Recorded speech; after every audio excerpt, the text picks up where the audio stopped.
So we are here with Natasha. This video today is about cycling in Sydney. A lot of new cyclists go, I'm not experienced, I'm not sure. I live in Sydney, I can't ride a bike. Well, we have Natasha here with us today, and we're going to answer some questions. The first question from the viewers, Natasha, is you're a female, you're 19. How did you get into cycling around Sydney? What inspired you? I got into cycling mainly through Freely and Harley himself, actually. Nice. They just told me to find a bike, get on it and just ride it. So I started to do that, and because I didn't have access to a car, I started to get into cycling more and more. And when I realised how long it was to catch public transport to get around, then I just started to ride my bike. Very good. So you have a road bike? I can see a road bike in front of us. Yes, I have a Reed Osprey road bike. I got that a few years ago for $650. Do you remember when you bought it? What year it was? 2014, yeah, wow. I think. Wow. Yeah. That's cool. And what do people think of you when you, like, your friends or family think, hey, you're going to ride around Sydney, you must be crazy? Or do they think that? Yeah, they do. They always tell me to be safe. They always tell me how dangerous it is.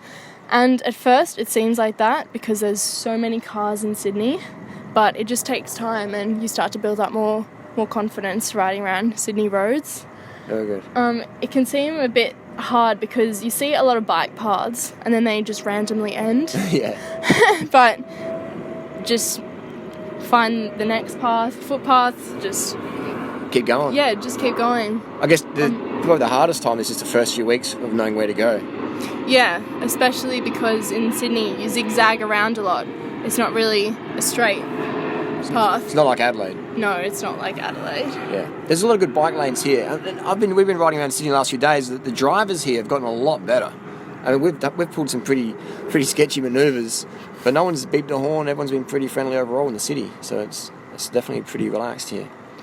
I never thought I'd say that Sydney's relaxed, but the drivers have been pretty caged, haven't they? Yeah, they have. I think that's very recent that's happened, because a few months ago the drivers definitely weren't as friendly as they have been the past few days. Maybe it's just because we're riding together. Like, oh, look at them. Like, we'll give them grace of the road. Maybe, yeah. As we sit here now, where are we right now? We are on Hawthorn Parade in Haberfield at the start of the Bay Run. The Bay Run, okay. Yeah. So as we look out, we see a lot of commuting cyclists. Every few minutes, one comes past with their lights flashing, and that brings us to safety.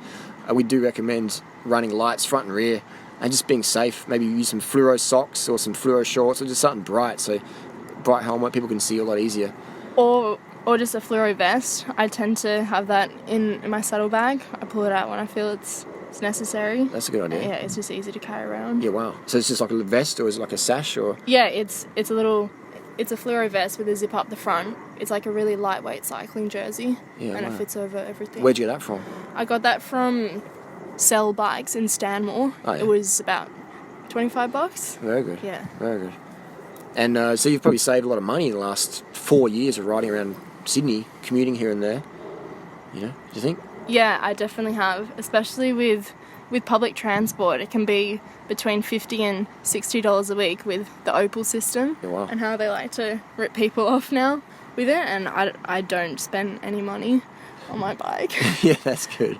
Just food. Yeah, just to go and buy food, which I'd rather buy than spend on public transport.